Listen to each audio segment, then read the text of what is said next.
birthday of the poet Langston Hughes, born in Joplin, Missouri in 1902. He was raised by his grandmother, Mary Leary Langston, in Lawrence, Kansas. His grandmother's first husband was Lewis Sheraton Leary, a harness maker and abolitionist. If you don't know what an abolitionist is, please come and see me after this. Leary joined John Brown in the raid on Harper's Ferry, and he was killed there. Mary kept Leary's blood-stained shawl, and when her grandson was a baby, she wrapped him in it. After she died, he inherited the shawl. Many years later, his apartment in Harlem flooded, and the shawl was the only item he salvaged. The Lawrence Public Library was one of the only integrated buildings in the city, and he spent as much time there as possible. He said, "Then it was that books began to happen to me." Isn't that a wonderful phrase? Then it was that books began to happen to me, and I began to believe in nothing but books, and the wonderful world in books, where if people suffered, they suffered in beautiful language, not in monosyllables, as we did in Kansas. That's a pretty strong indictment of Kansas. If you're from Kansas, well, I feel bad for you. In 1926, when he was 24 years old, he published his first book of poetry, The Weary Blues, and an essay, The Negro Artist and the Racial Mountain, which thrust him into the national spotlight. And over the next 40 years, Hughes wrote 16 books of poetry, more than 20 plays, 10 collections of short stories, a couple of novels, children's books, essays, radio scripts, and even song lyrics. It's probably better than Kanye, just saying. He died in 1967 from complications of prostate cancer. As a sequitur, it is my pleasure to bring up Dr. Martin Dodderwijk. That would have been funny if you knew what prostate cancer was. Associate Professor of History here at King, to introduce today's speaker, Sorry, that was a terrible joke, but I wasn't going to say it. Dr. Dodderwijk, besides having a difficult name to spell that translates into something like soft egg yolk, is an expert in church history, in museum reproductions, particularly of wristwatches, and in the nuances of being an actor. Watch for him in the upcoming King Shakespeare play this spring. I am afraid he has never published anything with the words racial mountain in it, to my knowledge, but he certainly experiences life in more than monosyllables.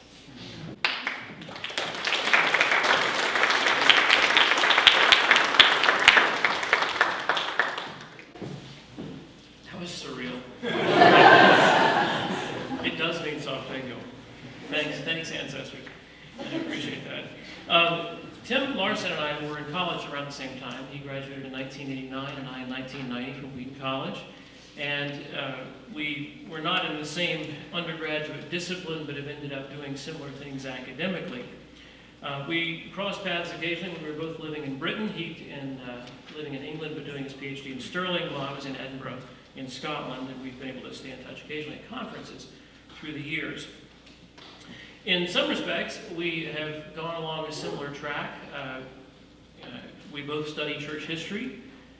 There are some dissimilarities as well. Tim occupies the McManus Chair of Christian Thought at Wheaton College, formerly occupied by Mark Knoll. I occupy a third-hand Herman Miller desk chair. Not quite the same.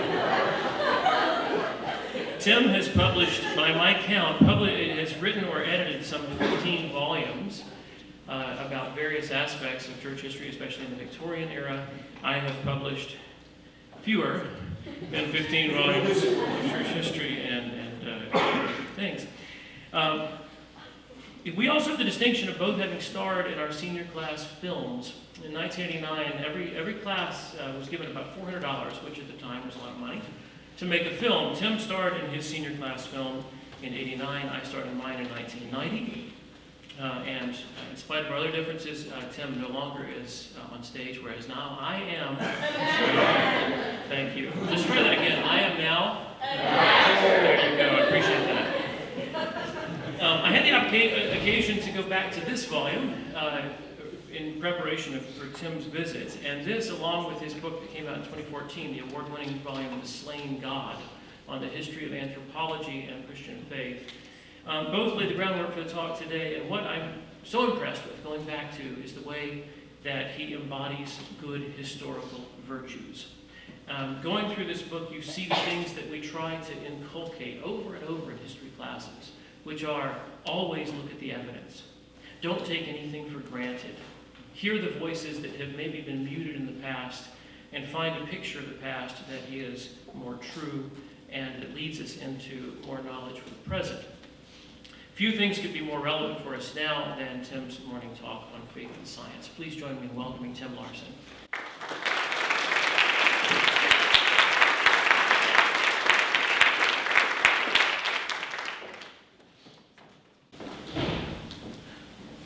Good morning.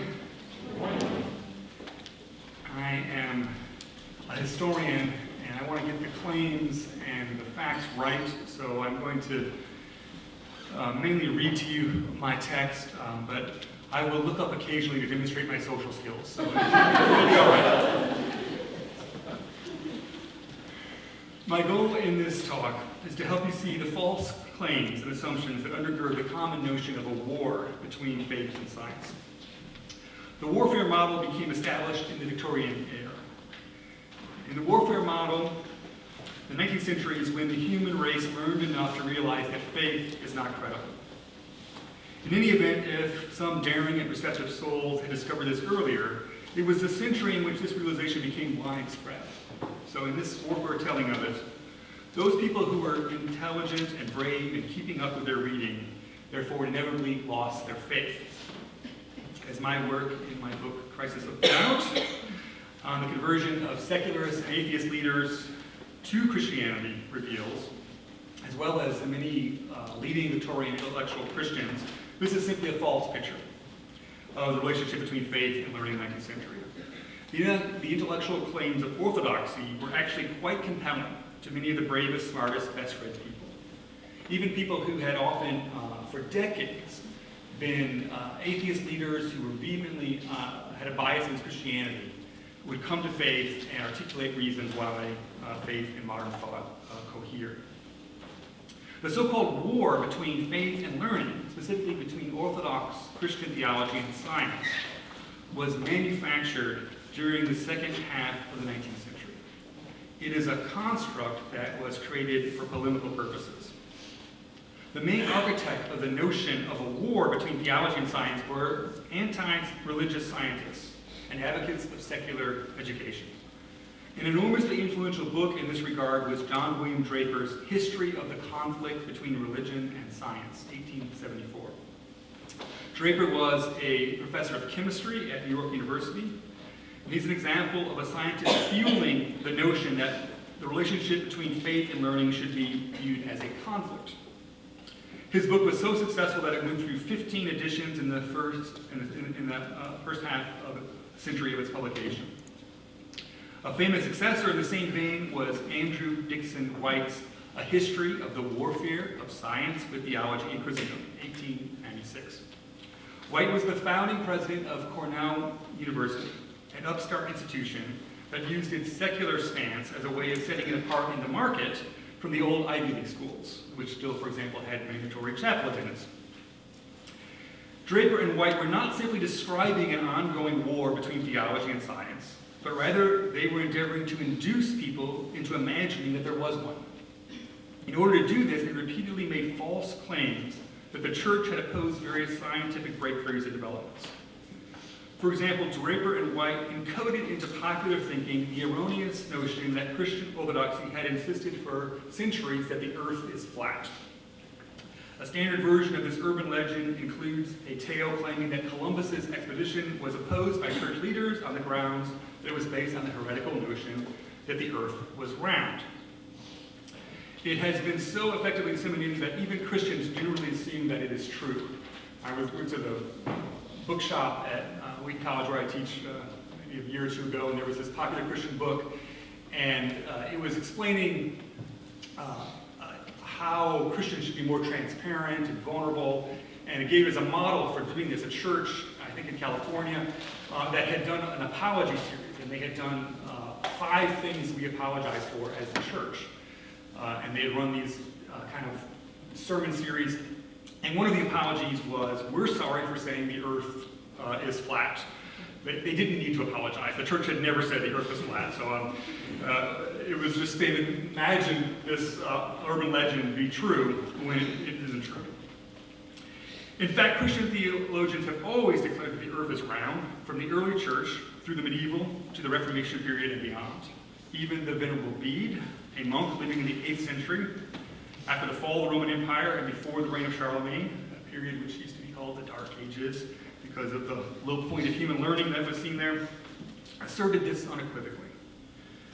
I remember, again, going to do some lectures on Bede and reading his work and having him just casually mention that the earth was in the shape of a ball. Here's a Dark Age monk who knows the earth is round. Everybody knows the earth is round through the whole history of Christianity. You can find the same thing in the writings of Thomas Aquinas, in the High Medieval period, or wherever you want to look. Moreover, all the church leaders who discussed Columbus's possible expedition with him assumed that the earth was round. Their objection was that the earth was much bigger than he was assuming, and therefore Columbus's calculations regarding how long it would take to reach India were inaccurate. These medieval priests were, of course, right about this. Their scientific theories were more accurate than those of Columbus. The eminent evolutionary biologist and non-theist Stephen Jay Gould, so here is a secular thinker, leading scientist, in a full and candid exposure of this false claim that the church once taught a flat earth, has carefully explained how the 19th century invention of the flat earth occurred to support another dubious and harmful separation, the supposed warfare between science and religion. Another example is in the field of anesthetics. Draper and White also popularized the urban legend that the church opposed the use of anesthetics for women during childbirth on the grounds that it is a violation of the statement in Genesis that childbirth should be painful.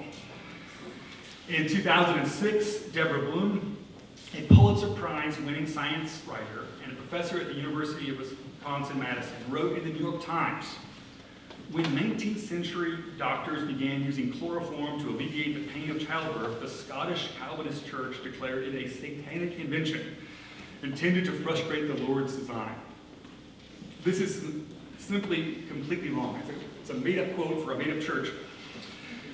No church has ever pronounced against anesthetics in childbirth. Moreover, there was no vocal group of ministers who opposed it. Indeed, there was not a single sermon preached or article in a Christian publication or any other direct evidence that any Christian ever took this view. My friend Alan Jacobs when I worked on this a bit, put this on, I think, the American Conservative blog, and lots of people on the comment thread say, well, this it really happened, you know, and the only thing they could find was a kind of hearsay evidence of somebody saying he had overheard somebody else saying this in interpersonal conversation. No minister, no article in a denominational magazine, nobody ever opposed it, and yet it becomes New York Times level truth. In fact, the inventor of chloroform received fan mail from ministers from the major denominations thanking him for helping to alleviate the suffering of women in labor. The opposition to anesthetics during childbirth was by medical professionals rather than Christian ministers, and for scientific rather than religious reasons. Just a few years ago, Susan Jacobi published a book entitled The Great Agnostic, Robert Ingersoll and American Free Thought with Yale University Press. She has been convinced by the warfare model of faith and science, and in order to illustrate it, leads with the most damning case that she knows, namely that Christians oppose anesthetics for women in labor. Again, this is completely an urban legend, originally manufactured for polemical reasons, and still perpetuated to this day, even by Yale University Press, by an ill-informed, active atheist subculture. If the warfare of faith and science myth is the equivalent of thinking that President Obama is anti-American, then the anesthetics clincher to prove it makes one a birther in another sense. A major figure in the construction of the notion of a war between theology and science was T.H. Huxley, the English biologist who was a principal champion of Darwinism and who coined the word agnosticism to describe his own viewpoint regarding religion. James Moore has observed that warfare was Huxley's favorite metaphor for the relationship between science and religion. Huxley even described himself as a gladiator general in this alleged fight. T.H. Huxley saved his most savage attack for a Roman Catholic biologist, St. George Jackson Murray. Murray's infuriating crime was not to reject scientific claims, but rather to accept them. He claimed that Darwinism was perfectly compatible with historic Christian teaching. Huxley was so angry with this Catholic thinker because Huxley was trying to generate the perception of a war between faith and learning. Huxley insisted that Murray had to choose whether he wanted to be a true son of the church or a loyal soldier of science. And notice the military metaphors. In short, Huxley was not witnessing a fight between faith and science, but rather trying to provoke one. So one may well ask, why? Why did Huxley want a fight? Why did Draper and White manufacture evidence in order to lead people to imagine that there was one? Why was the notion of a war between faith and science constructed in the second half of the 19th century? Frank M. Turner, who was a professor of history at Yale University, argued persuasively that the notion of a conflict between theology and science was generated as part of a campaign of professionalization by would-be scientists. In the mid-19th century, there was no such profession.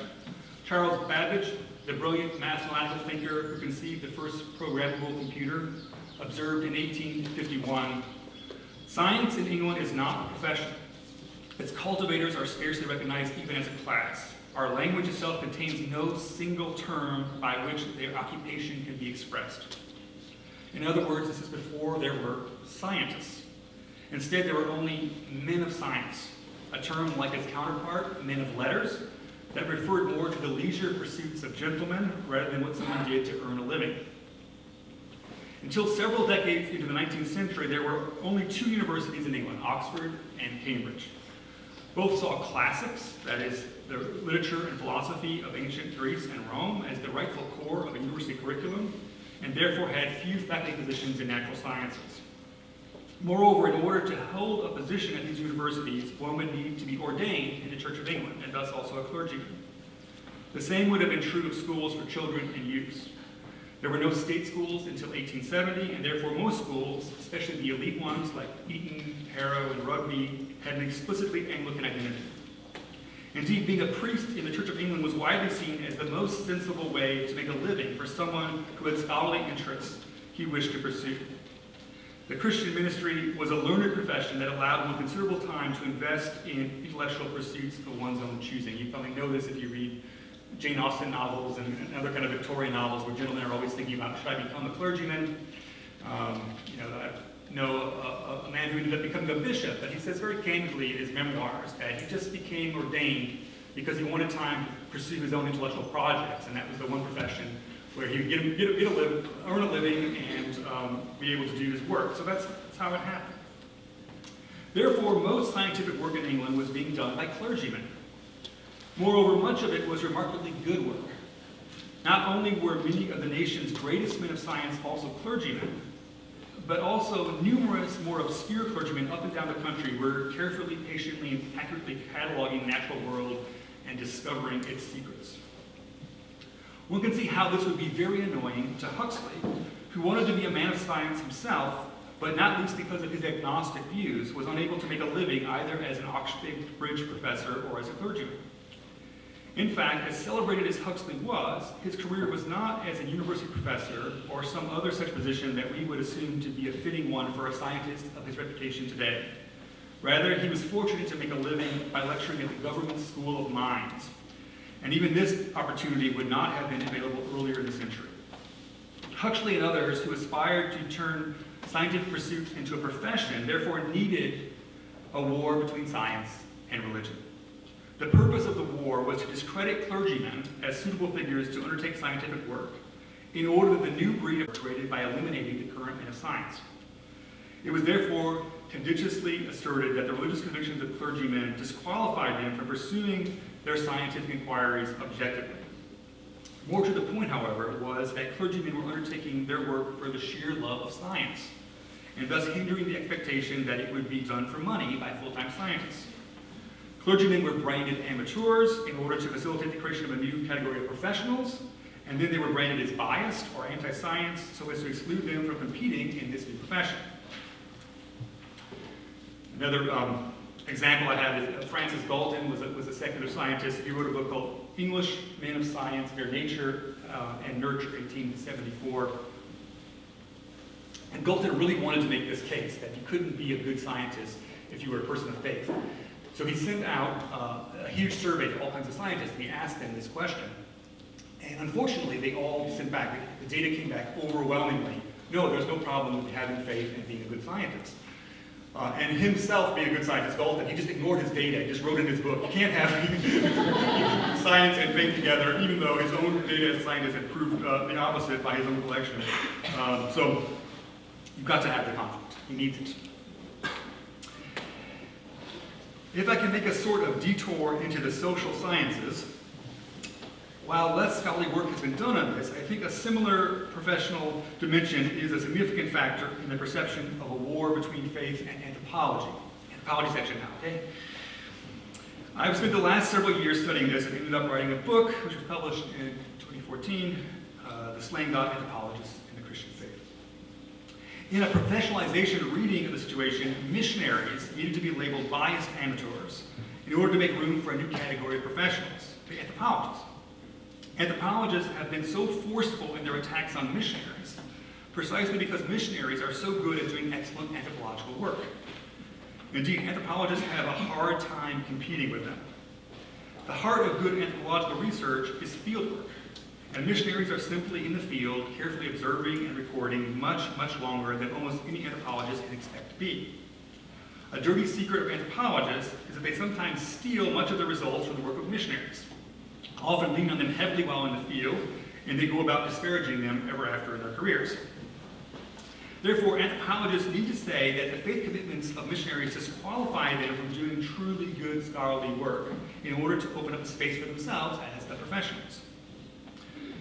This hostility is illustrated in the case study of the missionary position. I forgot I was going to be doing this in chapel. Sorry about that. But I did tell Martin there'd be no PowerPoint, so at least there's something. Numerous anthropologists have mentioned in their writings that missionaries once insisted on one sexual position as the appropriate one, condemning all the practices in their cultures where they worked as sinful. In the minds of the example of the prudish, joyless, rule-obsessed, life-denying influence of missionaries. The notion of a sexual position dictated by missionaries has become a common fact, that such a common fact that it shows up in dictionaries, in works of reference, in magazines, newspapers, seemingly everywhere. It's like the anesthetics thing. It's just like now a truth that's out there, even though it's an urban legend. Nevertheless, Robert Priest, in an article in Current Anthropology, has demonstrated incontrovertibly that this is an urban legend. At no time and in no place did any missionary ever teach any such thing. It turns out that the notion of a missionary position was coined by the famous social scientist Alfred Kinsey in his influential Sexual Behavior in the Human Male, 1948. Kinsey claimed to have learned of this from the anthropologist Malinowski's The Sexual Life of Savages in Northwestern Melanesia, in 1925. Kinsey had misremembered this, however, and in a way that reveals hostility to missionaries. What Malinowski actually wrote was an account of seeing an engaged couple leaning against one another and holding hands in public. This public display of affection was condemned by traditionalists in the community as they're behaving missionary fashion, one of those novel immoralities introduced by missionaries. In other words, the missionary position actually represents the influence of missionaries decreasing prudishness and restrictions in an affirmation of joy, life, love, and sexuality. Such an affirming story is not retold, however, but rather replaced with a fictitious story that puts the missionaries in an unfavorable light, and this is done, I am arguing, because a conflict is needed in order to help the anthropologists establish themselves as the only professionals when it comes to gaining knowledge about peoples and cultures across the globe. I'm currently researching British anthropologists' comments on missionaries in the first half of the 20th century. What I have found is a consistent insistence that missionaries are disqualified from doing true anthropological work, even though the reasons given for this disqualifying are completely contradictory over time. So I'll see if I can do that without reading the script. So they start off by arguing that the only way to do good anthropological work is to be at a major Western metropolitan center. You need to be living in London or a place like that, because If you're out in the field, then it's just, you're cut off, you're remote, where if you're in London, all of this, you kind of synthesize it in the center. This is what was initially called armchair anthropology. The anthropologist is the one who reads all these notes from the fields and creates this great scheme of human culture from the center. But they came to realize that what it means to be scientific is to actually do the lab work, So the second phase, so at that stage, the first stage, it was missionaries are bad anthropologists because they're all stuck in the fields. They're not the center. The second stage was the survey work. And the anthropologists would do, they would just go, usually literally on a missionary boat with a missionary interpreter, and they would interview people for a day without knowing their language and ask them questions. Tell me about your kinship pattern in your culture. Tell me what these symbols mean in your culture.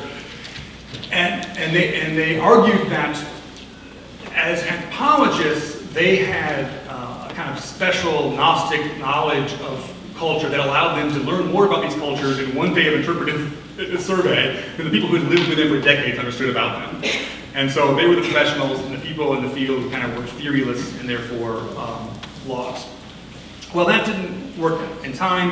What became the standard for anthropology was you have to do intensive long-term field work. You just go and live with people for at least 6 months, maybe as long as 18 months, and just know their culture in totality to do good anthropological work. Participant, observer, field work, that's the standard practice. Well, that was what missionaries had been doing all the way along. So then they had to say, well, why are we professionals and missionaries not? And so my favorite quote for the whole thing of doing this research was the president of the Oxford Anthropological Society, who argued that missionaries were in the field too long. And therefore that created stubborn and preconceived opinions. So if you go for a long time, they come out and you do good anthropological work. So the models are contradictory, but what's constant, and I want you to see, is whatever's going on, missionaries don't qualify as people who actually can do scientific work. Only our profession can do that work.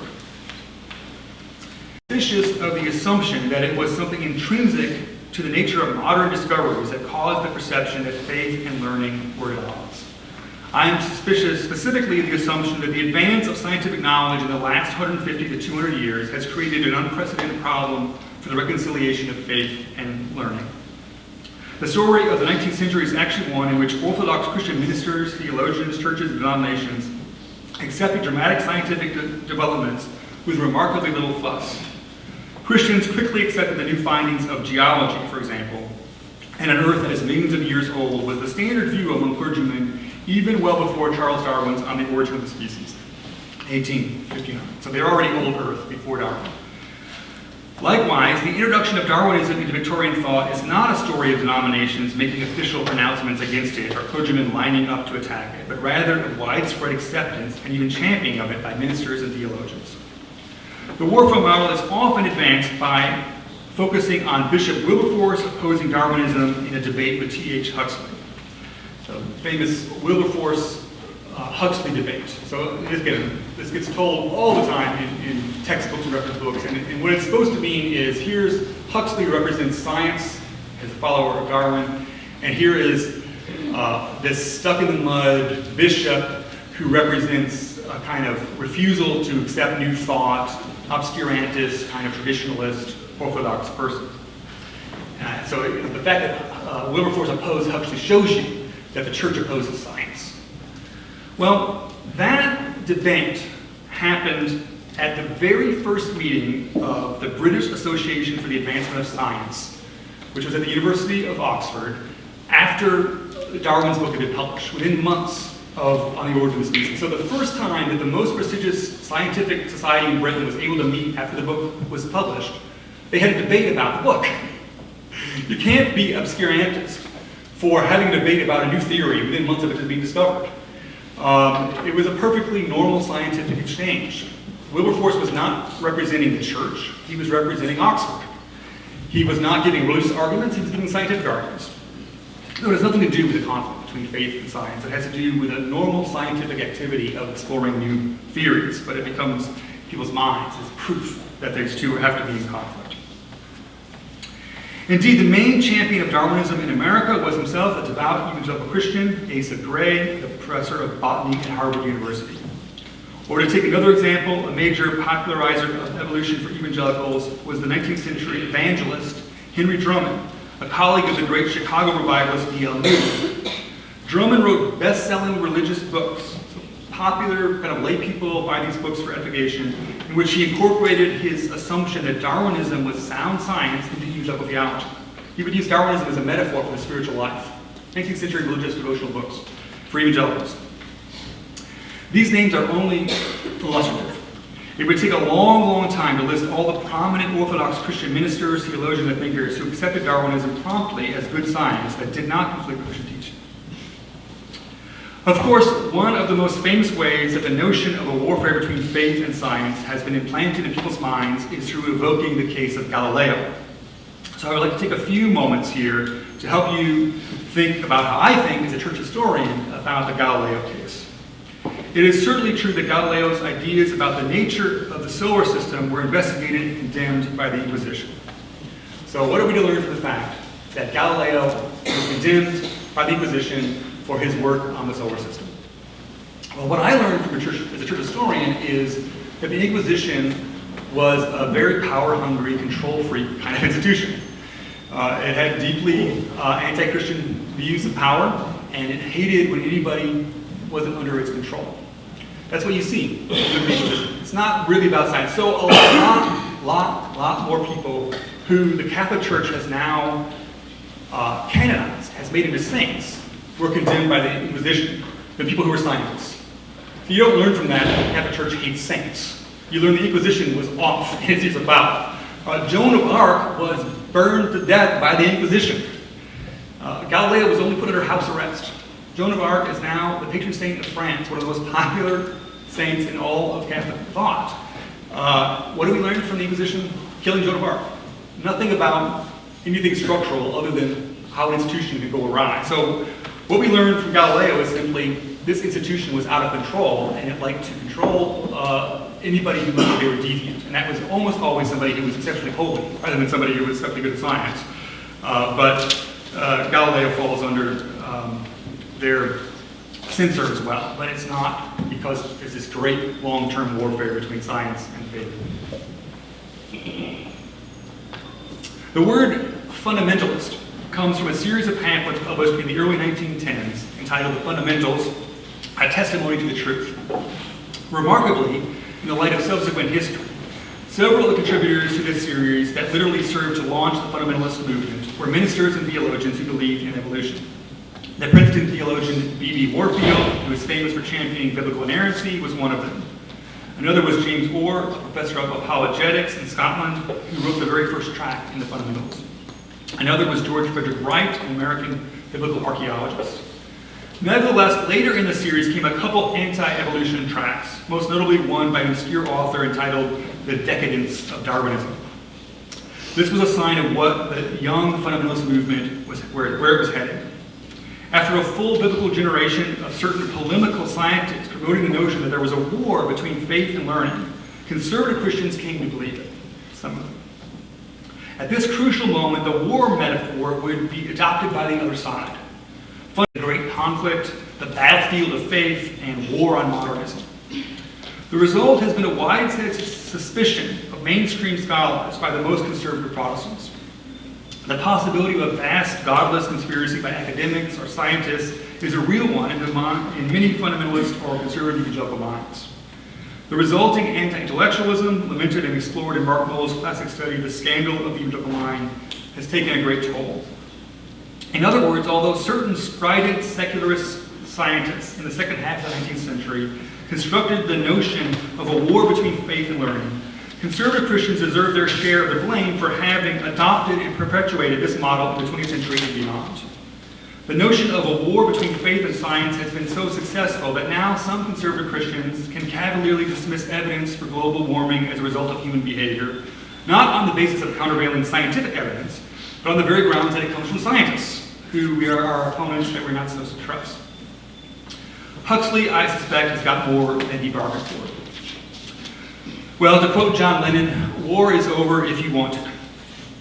If the notion that it is getting harder if it's becoming impossible to reconcile an Orthodox Christian faith with the latest findings by scholars is actually fictitious, then where do we go from here? After the conflict between faith and learning comes the integration of faith and learning. This is what came before the warfare imagery as well. In other words, it has always been the task of learned, thinking Christians to take seriously both orthodoxy and the latest learning, and to find a way to think about both of them in a coherent, faithful, non-compartmentalized way. Integration does not mean that historic Christian commitments are abandoned or contorted in the face of every wind of intellectual fashion. Neither does it mean that new scholarly findings leave out old ways of speaking about the faith completely untouched. Rather, it means a difficult intellectual work is done of making the call on what is and is not a part of the faith which was once delivered to the saints. This has been done in every generation. Already in the 2nd century, Justin Martyr was working on integration of the Christian faith with classical learning, including the philosophy of Socrates and Plato. In the Middle Ages, Thomas Aquinas pursued the integration of faith and learning with a new intellectual climate of a rediscovered Aristotelianism. One can see the Reformation, both in a Catholic form as articulated by Erasmus, and in the Protestant form as expounded by Calvin, as a theological appropriation of the new intellectual climate of humanism. These integrations involve both changing the way Christians think and speak about theological issues and a willingness to hold to orthodoxy even when current intellectual fashions assail it. So the church has always been trying to think about the latest intellectual trends and discoveries and relate it faithfully to historic Christian thought. That has always been the task and it's still the task. And you can get it right or wrong to varying degrees. You can go too far one way or the other. And it's an ongoing conversation. My students sometimes think, for example, that Justin Martyr incorporated too much Platonic thought into Christian thought, that he accepted too much of the learning and he should have made it more distinctively Christian. And maybe that's true. I remind them when they tell me that when he was a schoolboy, he didn't put as his last name on forms Martyr. So clearly, he had a point at which he couldn't make them think that he was thinking the same thing as them. His Christianity was very different from the world around him in lots of ways, and his thought, and it cost him his life. But we're making calls, and the church has had discussions. So I talked about Thomas Aquinas and Aristotelian thought. The Franciscans were much more suspicious of that than the Dominicans. There's a conversation in the church. How much of this can we appropriate in? But even the Dominicans and Thomas Aquinas said there are things you can't appropriate in. The Aristotelian thought has the eternity of matter, but Christian thought says matter is created ex nihilo. So that's what's going on. Not something new that in the last 150 years or 200 years we now have thought and discovery that makes Christian thought no longer plausible, but we have an ongoing commitment to learning, thinking, discovering, processing, and putting that in conversation with what has been revealed through the gospel to the church. Thank you very much.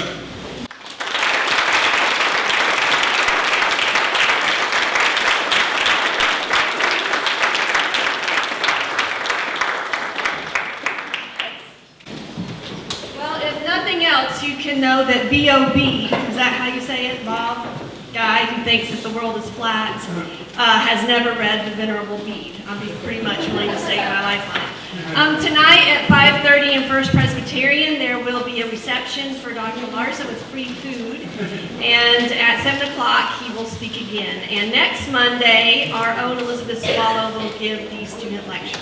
So look forward to seeing you there. Thank you.